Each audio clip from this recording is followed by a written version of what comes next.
ಇವತ್ತಿನ ನಮ್ಮೂರಲ್ಲಿ ನ್ಯೂಸ್ 18ನಲ್ಲಿ ಬಳ್ಳಾರಿ ಜಿಲ್ಲೆಯ ಬೆಣಕಲ್ಲು ಅನ್ನುವಂಥ ಒಂದು ಗ್ರಾಮಸ್ಥರು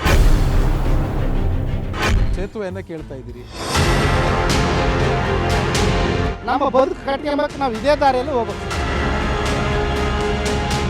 ಫುಲ್ ಕಷ್ಟ ಆಗುತ್ತೆ, ತುಂಬ ಕಷ್ಟ ಆಗುತ್ತೆ. ಬಟ್ಟೆ ಎಲ್ಲ ತೊಳ್ಸ್ಕೊಂಡು ಹೋಗ್ತಾ ಇದೀವಿ ಅಲ್ಲಿ. ಒದ್ದಾಗಿರೋ ಬಟ್ಟೆಯಲ್ಲಿ ಕ್ಲಾಸ್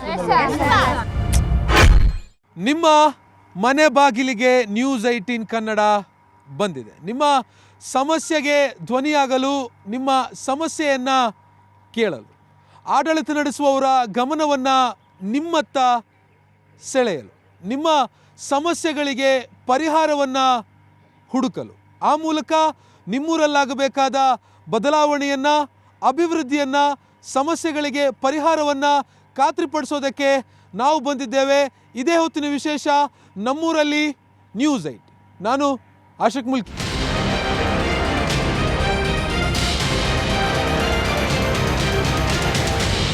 ಇವತ್ತಿನ ನಮ್ಮೂರಲ್ಲಿ ನ್ಯೂಸ್ 18ನಲ್ಲಿ ರಾಜ್ಯದ ಮತ್ತೊಂದು ಜಿಲ್ಲೆಯ ಮತ್ತೊಂದು ಗ್ರಾಮದ ಗ್ರಾಮಸ್ಥರ ಪರದಾಟವನ್ನು ರಾಜ್ಯದ ಮುಂದೆ ತೆರೆದಿಡುವಂಥ ಪ್ರಯತ್ನವನ್ನು ಮಾಡ್ತಾ ಇದ್ದೀವಿ. ಇವತ್ತು ನಾವು ಬಳ್ಳಾರಿ ಜಿಲ್ಲೆಯ ಅಂದರೆ ಬಳ್ಳಾರಿ ಪಟ್ಟಣಕ್ಕೆ ಬಹಳ ಸಮೀಪವಾಗಿರುವಂಥ ಬೆಣಕಲ್ಲು ಅನ್ನುವಂಥ ಒಂದು ಗ್ರಾಮಸ್ಥರು ಕಳೆದ ಹಲವು ವರ್ಷಗಳಿಂದ ಒಂದು ಬೇಡಿಕೆಯನ್ನು ಸರ್ಕಾರದ ಮುಂದೆ ಇಡ್ತಾ ಇದ್ದಾರೆ. ಆದರೆ ಇಷ್ಟು ವರ್ಷಗಳಾಗಿದ್ರೂ ಕೂಡ ಅವರ ಬೇಡಿಕೆ ಈಡೇರಿಲ್ಲ. ಹಾಗಿದ್ರೆ ಏನದು ಬೇಡಿಕೆ ಅನ್ನುವಂಥದ್ದನ್ನು ಖುದ್ದು ಈ ಗ್ರಾಮಸ್ಥರಿದ್ದಾರೆ. ಈ ಗ್ರಾಮಸ್ಥರನ್ನು ನಾವು ಮಾತಾಡಿಸ್ತಾ ಹೋಗೋಣ. ಸರ್, ಭಾಳ ವರ್ಷಗಳಿಂದ ಒಂದು ಸೇತುವೆಯನ್ನು ಕೇಳ್ತಾ ಇದ್ದೀರಿ, ಸೇತುವೆಯನ್ನು ಮಾಡಿಕೊಡ್ತಾ ಇಲ್ಲ.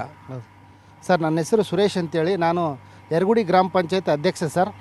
ಇದು ಈ ವೇದಾವತಿ ನದಿ ದಾಟ್ಕೊಂಡು ನಾವು ಬಾಣಾಪುರ ಮತ್ತು ಈ ಭಾಗದ ನಮ್ಮ ರೈತಾಪಿ ವರ್ಗದ ಜನಗಳಿಗೆ ಭಾಳ ತೊಂದರೆ ಆಗಿದೆ ಸರ್. ಇದು ಎದಕ್ಕಂತಂದರೆ ಸರ್, ಸುಮಾರು ವರ್ಷಗಳಿಂದ ನಮ್ಮದೇ ಜಮೀನು ಆ ಭಾಗದಂದಿರೋದ್ರಿಂದ ಇಲ್ಲಿ ಏನಾದರೂ ವೇದಾವತಿ ನದಿ ಭಾಳಷ್ಟು ಹರಿದಾಗ ನಾವು 18 kilometre up and down 36 kilometre ಆಗ್ತದೆ ಸರ್. 18 ಕಿಲೋಮೀಟ್ರ್ ದಾಟ್ಕೊಂಡು ಮೋಕ ಬಾಣಾಪುರದಿಂದ ಹಿಡಿದು ಈ ಸುತ್ತಿ ಬಳಸ್ಕೊಂಡು ನಾವು ಬರ್ಬೇಕು ಸರ್.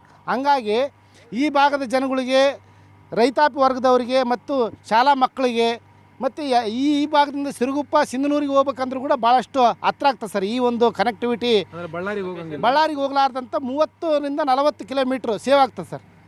ಈ ಒಂದು ಸೇತುವೆ ನಿರ್ಮಾಣ ಆದರೆ ನಮ್ಮ ಗ್ರಾಮದ ಬಹುದಿನದ ಬೇಡಿಕೆ ಈಡೇರಿದಂಗೆ ಆಗ್ತದೆ ಸರ್. ಮೊಸಳೆ ಯಜಮಾನ್ರು ಇದರಲ್ಲಿ ಹಾವು ಪ್ರತಿ ಒಂದು ಇದೇವೆ ಸರ್. ಇದ್ರು ಈಗ ನಮಗೆ ಯಾರು ಗ್ಯಾರಂಟಿ ಆಗಾದ್ರೆ ಈಗ ಮೊಸಳೆ ಬಂದ್ಬಿಟ್ರೆ ನಾವು ಹಂಗೆ ಹೋಗ್ಬೇಕು ಸರ್. ಮತ್ತೆ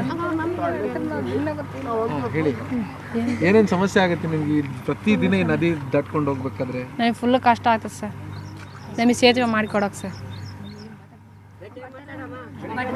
ಅಲ್ಲಿ ಯಜಮಾನ್ರು ಮಾತಾಡ್ತಿದ್ರು ಆಗ್ಲೇ. ಬಾಣ ಮುಂದೆ ಬಾಣ. ಇಲ್ಲಿ ಸೇತುವೆ ಇಲ್ಲದ್ರೆ ನಮ್ಮದು ಎಷ್ಟೇ ಸರ್, ನಮಗೆ ಚೋಳ ಎಷ್ಟು, ಹಾವು ಎಷ್ಟು, ಮುಸುಳಿ ಎಷ್ಟು.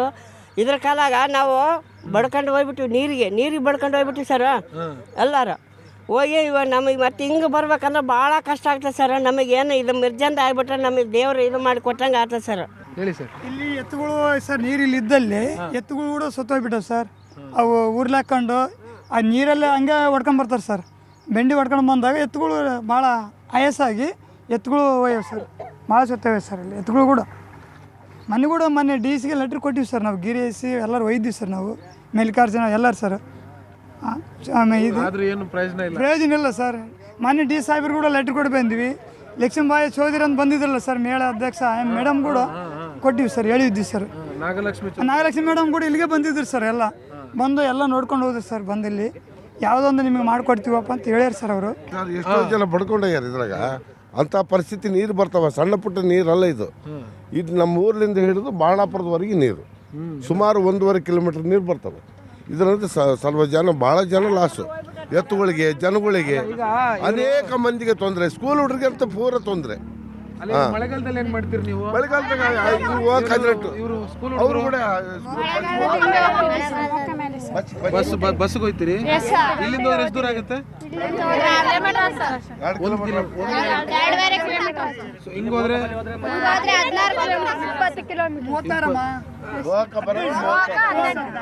36 ಕಿಲೋಮೀಟರ್ ಆಗುತ್ತೆ. ಭಾಳ ಕಷ್ಟ ಆಗುತ್ತೆ. ಮತ್ತೆ 8 ಗಂಟೆಗೆ ಹೋಗ್ಬೇಕು, ಊಟ ಇಲ್ಲ ಏನಿಲ್ಲ. ಹಂಗೆ ಹೋಗ್ಬೇಕಂದ್ರೆ ಭಾರಿ ಕಷ್ಟ ಆಗುತ್ತೆ. ಯಾರನ್ನು ದೊಡ್ಡವರಿದ್ದರೆ ಸುಮಾರು ಇದು ವರ್ಷದಲ್ಲಿ 8-9 ತಿಂಗಳು ಹಿಂಗೆ ಸತತವಾಗಿರುತ್ತೆ. 3 ತಿಂಗಳು ಬೇಸಿಗೆ ಕಾಲದಾಗ ಮಾತ್ರ ಹಿಂಗಿರುತ್ತೆ. ಅದರಲ್ಲಿ ಮಾತ್ರ ಅವಾಗ ಗಾಡಿ ಗಿಡಿ ಇದು ಹೋಗುತ್ತೆ, ಹಾಕ್ಕೊಂಡು ಹೋಗ್ಬೋದು.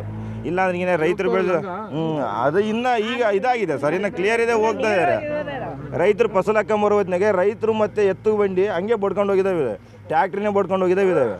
ಆದರೆ ಇಮಿಡಿಯೇಟ್ಲಿ ಒಂದೇ ಸರಿ ಬಂದು ನದಿ ನುಗ್ಗಿದಾಗೆ ಹಂಗೆ ಹೋಗ್ಬಿಟ್ಟಿದ್ದಾರೆ. ಏನು ಮಾಡಬೇಕು ಈ ಸಮಸ್ಯೆಗೆ? ಸ್ವಲ್ಪ ಕೂಡ ಪರಿಹಾರ ಸಿಗ್ತಾ ಇಲ್ಲ ನಮಗೆ. ಇದು ಸಣ್ಣದಲ್ಲ ಸರ್, ವೇದಾವತಿ ನದಿ ಸರ್, ದೊಡ್ಡದು ಸರ್, ವೇದಾವತಿ ನದಿ ಸರ್. ವಾಣಿವಿಲಾಸ ಸಾಗರ ವೇದಾವತಿ ನದಿ ಸರ್. ಹ್ಞೂ ಸರ್, ವಾಣವಿಲಾಸದಿಂದ ಕೂಡ ನೀರು ಬರ್ತಾವೆ ಸರ್ ಇಲ್ಲಿ. ಒಳಾರು ಫುಲ್ ಇರ್ತದೆ ಸರ್. ಈಗ ಈ ಸಮ್ಮರ್ನಲ್ಲಿ ಮಾತ್ರ ನೀರು ಇಷ್ಟಿರ್ತಾವೆ ಸರ್, ಇಷ್ಟಿರ್ತಾವೆ ಸರ್. ಸತತ 9-10 ತಿಂಗಳು 24x7 ಇದೇ ಥರ ಹರಿತೈತೆ ಸರ್. ನಮಗಿದು ಭಾಳ ದೊಡ್ಡ ಸಮಸ್ಯೆ ಆಗಿದೆ ಸರ್. ಮೊನ್ನೆ ಮಹಿಳಾ ಆಯೋಗದ ರಾಜ್ಯದ ಅಧ್ಯಕ್ಷರಾಗಿರ್ತಕ್ಕಂಥ ನಾಗಲಕ್ಷ್ಮಿ ಚೌಧರಿ ಮೇಡಮ್ ಅವರು ಕೂಡ ಬಂದು ಭೇಟಿ ಮಾಡಿದ್ರು ಸರ್. ಎಲ್ಲ ಮಕ್ಕಳ ಹತ್ರನೂ ಚರ್ಚೆ ಮಾಡಿದರು. ಆ ದಿನ ಬಳ್ಳಾರಿ ಜಿಲ್ಲಾಧಿಕಾರಿಗಳಿಗೆ ಅವರು ಮನವಿ ಮಾಡಿದರು. ಬಳ್ಳಾರಿಯಲ್ಲಿ ಕೂಡ ಒಂದು ಸಭೆ ಮಾಡಿದಾಗ ಅಲ್ಲಿ ಕೂಡ ಈ ನಮ್ಮ ಗ್ರಾಮದ ಬಗ್ಗೆ ಪ್ರಸ್ತಾಪ ಮಾಡಿದ್ರು ಸರ್. ಈಗ ಮಾನ್ಯ ಜಿಲ್ಲಾಧಿಕಾರಿಗಳು ಏನು ಹೇಳ್ತಾರೆ, ಇಲ್ಲ ಇದ್ರದ್ದು ಎಸ್ಟಿಮೇಟ್ ರೆಡಿ ಆಗಿದೆ, ಆದಷ್ಟು ಬೇಗ ಕೆಲಸ ಸ್ಟಾರ್ಟ್ ಮಾಡ್ತು ಅಂತ ಹೇಳ್ಯಾರ ಸರ್. 18 ಕೋಟಿ ರೂಪಾಯಿ ಶಾಂಕ್ಷನ್ ಆಗತ್ತೆ ಅಂತಾರೆ. ನಮಗಂತೂ ಗೊತ್ತಿಲ್ಲ. ಗ್ರಾಮಸ್ಥರು ಸರ್, ಈ ಕೆಲವೇ ದಿನಗಳಿಂದ ನಾವು ಜಿಲ್ಲಾಧಿಕಾರಿಗಳನ್ನ ಭೇಟಿ ಆದಾಗ ಅವ್ರು ಏನು ಹೇಳಿದ್ರು ಅಂತಂದರೆ 18 ಕೋಟಿ ರೂಪಾಯಿ ಇದು ಪ್ರಸ್ತಾವನೆ ಸಲ್ಲಿಸಿ ಆಮೇಲೆ ಎಸ್ಟಿಮೇಟ್ ಕೂಡ ಮಾಡಿದ್ದೀವಿ. PRED ಡಿವಿಷನ್ನಿಂದ ಎಸ್ಟಿಮೇಟ್ ಮಾಡಿದ್ದೀವಿ, ಆದಷ್ಟು ಬೇಗ ಟೆಂಡರ್ ಕರೆದು ಕೆಲಸ ಸ್ಟಾರ್ಟ್ ಮಾಡ್ತು ಅಂತಾರೆ ಸರ್. ನಮಗೆ ಗೊತ್ತಿಲ್ಲ. ದಯಮಾಡಿ ನೀವು ಜಿಲ್ಲಾಧಿಕಾರಿಗಳನ್ನ ಕೇಳಿದ್ರೆ ಅವರಿಗೆ ಮಾಹಿತಿ ಸಿಗ್ಬೋದು ಸರ್. ಅವ್ರು ಮಾಡ್ಕೊಡ್ತೀನಿ ಅಂತ ಹೇಳೋರು ಹೇಳ್ಯಾರ ಸರ್. ಇನ್ನು ಅದು ಯಾವ ರೀತಿ ಕಾರ್ಯರೂಪಕ್ಕೆ ಬಂದಂತ ಗೊತ್ತಿಲ್ಲ ಸರ್. ನಾಗಲಕ್ಷ್ಮಿ ಮೇಡಮ್ ಬಂದು ಭರವಸೆ ಕೊಟ್ಟೋಗಿದ್ದಾರೆ. DC ಅವರು ಮತ್ತು CS ಅವರು ಎಲ್ಲರೂ ಬಂದು ಹೇಳಿ ಮನವಿ ಮಾಡಿದ್ದಾರೆ. ನಾವು ಮನವಿ ಪತ್ರ ಕೊಟ್ಟ ಮೇಲೆ ಮಾಡ್ತೀವಿ ಅಂತ ಹೇಳಿದ್ದಾರೆ. 100% ನಿಮ್ಮ ಊರಿಗೆ ಸೇತುವೆ ತಂದು ಕೊಡ್ತೀವಿ, ಇದೊಂದು ನಿಮಗೆ ಸೌಭಾಗ್ಯ ತಂದು ಕೊಡ್ತೀವಿ ಅಂತ ಹೇಳಿ ನಾಗಲಕ್ಷ್ಮಿ ಮೇಡಮ್ ಹೇಳಿ ಹೋಗಿದ್ದಾರೆ. ನಮ್ಮ ಕನಸು ಭರವಸೆ ಕೊಟ್ಟೋಗಿದ್ದಾರೆ. ನಮ್ಮ ಮಕ್ಳು ಹಿಂಗೆ ಹೋಗ್ತಾರಾ? ಭಾಳ ಕಷ್ಟ ಸರ್ ಇದು ಮಾತ್ರ. ಪ್ರತಿದಿನ ಹಿಂಗೆ ಹೋಗ್ಬೇಕು ಅಂದರೆ ಸರ್ ಮಕ್ಕಳು ಒಂದು ವೇಳೆ ಸರ್ ಮಕ್ಕಳು ಫ್ರೀಡ್ ಆದರೆ 5 ಜನ ಮನೆಗೆ ಇರ್ತಾರೆ ಸರ್, 5 ಜನ ಸ್ಕೂಲ್ಗೆ ಹೋಗಲ್ಲ ಸರ್. ಯಾಕಂದರೆ ಗೊತ್ತೈತಿಲ್ಲ ಸರ್, ಫ್ರೀಡ್ ಆದರೆ ಮಕ್ಕಳು ಎಲ್ಲ ಸರ್ ಬೆಟ್ಕೊಂಡು ಅನ್ಕೊಂತ ಹೋಗ್ತಾರೆ. ಬೆಲೆವರಿಗೆ ಎಲ್ಲರೂ ಹೇಳ್ತಾರೆ, ಆದ್ರೂ ಕೂಡ ಯಾರು ಇದ್ರ ಗಮನ ಯಾರು ತಗೊಳ್ಳಾರ ಸರ್. ಇದೇ ರೀತಿ ಆಯ್ಸಿಕೊಳ್ಬೇಕು ಸರ್. ನಾವು ಎತ್ತಿನ ಗಾಡಿ ಮೇಲೆ ಹೋಗ್ತಾರೆ ಸರ್. ಎತ್ತುಗಳು ಏಸು ಬಿತ್ತು ಹೋಗ್ತಾವ, ಏಸು ಬಡ್ಕೊಂಡು ಫಾಲ್ಟ್ ಆಗ್ತವ ಬಂಡಿಗಳು. ಅದ್ರನ್ನ ಹೇಳ್ಬಾರ್ದು ಸರ್. ವರ್ಷದಲ್ಲಿ ನಮಗೆ ಭಾಳ ಇಬ್ಬಂದಿ ಸ್ವಾಮಿಯರು. ಡೈಲಿ ಒಂದು 10 ವೆಹಿಕಲನ್ನು ಬಂದು ಗೂಗಲ್ ಮ್ಯಾಪ್ ನೋಡ್ಕೊಂಡು ಇಲ್ಲಿ ನೋಡ್ಕೊಂಡು ಮತ್ತೆ ವಾಪಸ್ ಹೋಗ್ತಾ ಇದ್ದಾರೆ. ಆಲೂರು ಆದನ್ ಕಡೆಲಿದ್ದ ಸಿಂಧನೂರ್ಗೆ ಹೋಗ್ಬೇಕಂದ್ರೆ ಹೌದೌದು ಭಾಳ ಕಷ್ಟ ಆಗುತ್ತೆ ಸೇತುವೆ ಇಲ್ಲ ಅಂದರೆ. ಇನ್ನು ನಿಮ್ಮ ಮುಖಾಂತರ ಕೇಳ್ಕೊಳ್ಳೋದೇನೆಂದರೆ ಸರ್ಕಾರಕ್ಕೆ ಆದಷ್ಟು ಬೇಗ ಏನಾದರೂ ಒಂದು ಶಾಶ್ವತ ಪರಿಹಾರ ಮಾಡಿಕೊಡ್ಬೇಕಂದು ನಿಮ್ಮ ಮೂಲಕ ಕೇಳ್ಕೊಳ್ತೇವೆ. ಭಾಳ ಜನ ಐತೆ, ಭಾಳ ಕಷ್ಟ ಬೀಳ್ತಾರೆ. 8,000 ಜನಸಂಖ್ಯೆ 9,000 ಜನಸಂಖ್ಯೆ ಇದೆ. ಭಾಳ ಜನ ಸರ್ ಭಾಳ ಕಷ್ಟ ಬೀಳ್ತಾರೆ, ಭಾಳ ಕಷ್ಟ ಬಿಡ್ತಾರೆ. ಇದೊಂದೇ ಮಾಡಿಕೊಡ್ರಿ, ಎಲ್ಲರಿಗೆ ಬೇಸಿರ್ತದೆ. ನಮಗಲ್ಲ, ಸರ್ಕಾರ ಕೈ ಮುಗಿಬೇಕು. ಆಗಲ್ಲ ಸರ್, ಹಂಗ ಇದೊಂದೇ ಮಾಡಿಕೊಡ್ರಿ. ಏನು ಪ್ರಾಬ್ಲಮ್ ಏನಿಲ್ಲ. ನೀರಿಲ್ದಂಗ ಆತವ, ಬೆಳೆ ಅನ್ನಗಳು ಹೋಗ್ಬಿಡ್ತವ, ಉಪ್ಪು ಆತವ. ಯಾವಾಗ ಸ್ವಲ್ಪ ನೀರು ಆಗುತ್ತೆ ಅಲ್ಲಿ ಉಪ್ಪು ಬಂದು ಬೆಳೆ ಎಲ್ಲ ಮತ್ತೆ ಇಟ್ಟಿದ್ದು ಕೂಡ ಹೋಗ್ಬಿಡ್ತವ. ಫಸ್ಟ್ ಇದೆ ಉಸುಕಿತ್ತದಕ್ಕೆ ನೋಡಿದೆ ಒಂದೇ ತಕ್ಕೋತ ಸರ್ ನೀರು. ಇವತ್ತು ಇಲ್ಲಿ ಕುಣೆ, ನಾಳೆ ಅಲ್ಲಿ ಕುಣೆ, ಇಲ್ಲಾಂದ್ರೆ ಹೆಣ್ಮಕ್ಳು ಹೋಗಕ್ಕೆ ಕೂಡ ಪ್ರಾಬ್ಲಮ್ ಇರೋದಲ್ಲ. ಅದೊಂದು ದಯಮಾಡಿ ಮಾಡಿಕೊಟ್ರೆ ಸಲ ನೆನೆಸಂತ ಸರ್. ನಾವು ಅವರು ಹೆಣ್ಮಕ್ಳು ಮಾನ ಇಲ್ದಂಗೆ ಬರ್ತಾರೆ ಸರ್, ಬಟ್ಟೆಗಳು ಎತ್ಕೊಂಡು. ಮೇಡಮ್ ನೋಡಿದಾರೆ ನೋಡಿ ಮೇಡಮ್ ಸರ್, ಆ ಮೇಡಮ್ ನೋಡಿದ್ದಾರೆ, GS ಮೇಡಮ್ ನೋಡಿದ್ದಾರೆ. ಆ ಮೇಡಮ್ಗೆ ನಾಗಲಕ್ಷ್ಮಿ ಮೇಡಮ್, ಹೌದು madam sir, Nagalakshmi Chaudhary madam. ಆ ಮೇಡಮ್ ನೋಡಿದ್ದಾರೆ, ಎಲ್ಲರೂ ಹೆಣ್ಮಕ್ಳು ನೋಡಿದ್ದಾರೆ, ಗಂಡ್ಮಕ್ಳು ನೋಡಿದ್ದಾರೆ, ಬೆಂಡಿ ಎತ್ತುಗಳು ಎಲ್ಲ ನೋಡಿದ್ದಾರೆ ಸರ್. ಎಲ್ಲ ನಮ್ಮ ತೊಂದರೆ ಆಗಿದೆ ಸರ್. ಇಲ್ಲಿ ಏನಂದ್ರೆ ಅವರು ನೋಡಿ ನಾವು ಇಮಿಡಿಯೇಟ್ಲಿ ನಾವು ಮಾಡ್ಕೊಡ್ತೀವಿ ಅಂತ ಹೇಳಿದ್ರೆ ಸರ್. ಅವರು ಆಯಮ್ಮನ ಮೇಲೆ ಡಿಪೆಂಡ್ ಮಾಡಿವಿ ಸರ್ ನಾವು. ಈಗ ಹೇಳಿ ಎಷ್ಟು ದಿನ ಆಯ್ತು? ಇವಾಗ ಆಯಮ್ಮ ಹೇಳಿ ಒಂದು 2 ತಿಂಗಳಾಗಿದೆ ಸರ್. ನಮಗೆ 2 ತಿಂಗಳು ಪ್ರಗತಿ ಕಾಣ್ತಾ ಇದೆಯಾ? ಆಯಮ್ಮ ನಮಗೆ ಧೈರ್ಯ, ಆಯಮ್ಮನ ಧೈರ್ಯ ಐತೆ ಸರ್ ನಮಗೆ. ಆಯ್ತು, 2 ತಿಂಗಳಾಗಿದೆಯಲ್ಲ, ಹೇಳಿ ಕೆಲಸ ಶುರು ಆಗಿದೆ ಸರ್. ಆತ ಅನ್ಕೊಂಡಿವಿ ಸರ್, ಆಯಮ್ಮ ಮಾಡ್ಕೊಡ್ತಾಳ ಅಂತ ನಮಗೆ 100% ನಂಬಿಕೆ ಇದೆ ಸರ್. ಕಷ್ಟ ಆಗುತ್ತೆ, ಆ ಕಡೆಯಿಂದ ಈ ಕಡೆ ಕಷ್ಟ ಆಗುತ್ತೆ ಸರ್. ನಮಗೆ ನಮ್ಮ ನಾಗಲಕ್ಷ್ಮಿ ಮೇಡಮ್ ಮಾಡಿಕೊಡ್ಬೇಕು ಅರ್ಜೆಂಟಾಗಿ. ನಮಗೆ ಕಾಲು ಕೈ ಇಲ್ದವ್ರಿಗೆ ಕೂಡ ಕಷ್ಟ, ಅಂಗವಿಕಲವ್ರಿಗೆ ಕೂಡ ಕಷ್ಟ ಸರ್. ನಾವು ಹಿಂಗೆ ಅಡ್ಡಾಡ್ತೀವಿ ಸರ್, ಹೊಲಕ್ಕ ಮನೆಗೆ ಬೀಳ್ಬೇಕು, ಎದ್ದಳ್ಬೇಕು ಸರ್. ಕುಣೆ ಅವು ಬಂದ್ರೆ ನಮಗೆ ಅರ್ಜೆಂಟ್ ಹಾವು ಬರ್ತಾವ ಸರ್. ಹಾವುಗನ್ ಬರ್ತಾವ. ಹಾವು ಬಂದಾಗ ನಾವು ದಾಟ್ಬೇಕಂದ್ರೆ ಬಿದ್ದೋಗ್ಬಿಡ್ತಾವ ಸರ್. ಸ್ಕೂಲಿಗೆ ಹೋಗುವಾಗ ಬುಕ್ಗಳು ಕಳ್ಕೊಂಡು ಬಂದಾನ ಸರ್, ಎಲ್ಲ ಹೋಗ್ಬಿಟ್ಟಾವ ಸರ್. ಆ ಕಾಲಕ್ಕೆ ಬರ್ತಾವಲ್ಲ ಸರ್ ಅವ್ರನ್ನ ದಾಟ್ಬೇಕಲ್ಲ. ಸಿಕ್ಕಾಪಟ್ಟೆ ದಾರುಣ ಪರಿಸ್ಥಿತಿ ಇಲ್ಲಿ. ದಾರುಣ ಪರಿಸ್ಥಿತಿ ಭಾಳ ತೊಂದರೆ ಐತೆ ಸರ್. ಮಾನ್ಯ ಶಾಸಕರು ಮತ್ತು ನಾಗಲಕ್ಷ್ಮಿ ಚೌಧರಿ ಮೇಡಮ್ ಅವರು ಕೂಡ ಈ ಒಂದು ಜಿಲ್ಲಾಧಿಕಾರಿಗಳ ಕಾರ್ಯಾಲಯದಲ್ಲಿ ಒಂದು ಸಭೆ ಕರೆದಿದ್ರು ಸರ್. ಆ ಸಭೆಯಲ್ಲಿ ಇದನ್ನ ಪ್ರಸ್ತಾಪ ಮಾಡಿದ್ರು ಸರ್. ಪ್ರಸ್ತಾಪ ಮಾಡಿದಾಗ ನಾವು ಎಜುಕೇಟ್ ಇಂಜಿನಿಯರ್ ಹತ್ರ ಕೇಳಿದ್ರೆ, ಇಲ್ಲ ಸರ್ ನಾವು ಆಲ್ರೆಡಿ ಎಸ್ಟಿಮೇಟ್ ಮಾಡಿದ್ದೀವಿ, ಅಪ್ರೂವಲ್ಗೋಸ್ಕರ ಜಿಲ್ಲಾಧಿಕಾರಿಗಳ ಕಾರ್ಯಾಲಯ ಕಳಿಸಿದ್ದೀವಿ, ಅಲ್ಲಿಂದ ಅಪ್ರೂವಲ್ ಆಗಿ ಬಂದ ನಂತರ ಟೆಂಡರ್ ಕರಿತೀವಿ ಅಂತ ಹೇಳ್ತಾರೆ ಸರ್. ಅದು ನೀವು ಜಿಲ್ಲಾಧಿಕಾರಿಗಳನ್ನೇ ಕೇಳ್ರಿ ಅಂತ ಹೇಳ್ತಾರೆ ಸರ್ ಅವರು, ಎಜುಕೇಟ್ ಇಂಜಿನಿಯರ್ ಸರ್. ಏನು ಮಾಡ್ತಾರೆ ಸರ್? ಮಾಡೋ ಮನಸ್ಸಿದ್ರೆ ಯಾವಾಗಲೂ ಮಾಡಬೇಕಿತ್ತು ಅಲ್ವೇನ್ರಿ ಸರ್? Correct sir. ಅದು ಮಾತ್ರ ಮನವಿ ಇದೊಂದು ಸರ್ ಅಲ್ಲ ಸರ್, ಸಾಕಷ್ಟು ಸರಿ ಮನೆಗೆ ಕೊಟ್ಟಿದ್ದೀವಿ. ಈಗ ನಮ್ಮ ಪೀರಿಯಡ್ ಇದೆ ಅಂದ್ರೆ ಸುತ್ತ ಗ್ರಾಮ ಪಂಚಾಯತ್ ಮೆಂಬರ್ ಆದ್ರೆ ಸುತ್ತ ಮೊದಲು KC ಕೊಂಡೇರು MLC ಇದ್ದಾಗೆ ಇದಕ್ಕೆ ಅಂದಾನ 4,80,00,000 ರೂಪಾಯಿ ತೂಗು ಸೇತುವಾಗುತ್ತಂತ ಹೇಳಿದ್ರು. 4,80,00,000 ಆ ಅಮೌಂಟ್ ಬಂದು ಭೂಮಿ ಪೂಜೆ ಮಾಡಿದ್ರೆ ಎಲ್ಲಿಗೆ ಹೋಯ್ತು ಗೊತ್ತಿಲ್ಲ. ಇನ್ನು ಗುದ್ಲಿ ಪೂಜೆ ಆಗಿದ್ರು ಸುತ್ತಾಗೆ ಸುಮ್ಮನೆ ಅದು ಎಲ್ಲಿಗೆ ಹೋಯ್ತು ಬೇರೆ 4,80,00,000 ಅಂದ್ರೆ ಅದು ಎಲ್ಲಿಗೆ ಹೋಗಿದೆ ಎಂಬುದು ಯಾರಿಗೂ ಗೊತ್ತಿಲ್ಲ ಸರ್. ಇಲ್ಲಿ ವರ್ಷದಲ್ಲಿ 6 ತಿಂಗಳು ನೀರು ಸದಾ ಹಿಂಗ ಜಾಸ್ತಿನೇ ಹರಿತಾ ಇರುತ್ತೆ. ಅಲ್ಲ, 9 ತಿಂಗಳು ಹರಿತಿರುತ್ತೆ, 6 ತಿಂಗಳು ಯಾರು ಜನನೇ ಓಡಾಡ್ಲಾರ್ದಂಗೆ ಹರಿತಾ ಇರುತ್ತೆ. ಈಗ ಒಂದು ವರ್ಷದಲ್ಲಿ ಬೆಳೆ ಬೆಳಿಬೇಕಂದ್ರೆ ರೈತರಿಗೆ ಎಷ್ಟು ಕಷ್ಟ. ಆ ಎತ್ತುಗಳನ್ನ ತಗೊಂಡೋಗಿ ಕೆಲಸ ಮಾಡಿಸ್ಬೇಕಂದ್ರೆ ಅದಕ್ಕೂ ಇಲ್ಲೊಂದು ಟಾಟಾ AC ಮಾಡಬೇಕು. ಇಲ್ಲೊಂದು ಟಾಟಾ ACನಲ್ಲಿ ಎತ್ತುಗಳು ಹಾಕ್ಕೊಂಡು ಗಳೆವ ಸಾಮಾನುಗಳು ಹಾಕ್ಕೊಂಡು ಮತ್ತೆ ಆ ಕಡೆಗೆ ಹೋಗಿ ಇಳಿಸಿ ಅದಕ್ಕೆ ಲಾರಿಗೆ ಇದು ಟಾಟಾ ACಗೆ ಬಾಡಿಗೆ ಕೊಡಬೇಕು, ಎತ್ತುಗಳಿಗೆ ಕೆಲಸ ಮಾಡಿಸ್ಕೊಂಡು ಬರ್ಬೇಕು. ಅನಗತ್ಯ ಖರ್ಚುಗಳು ಸರ್.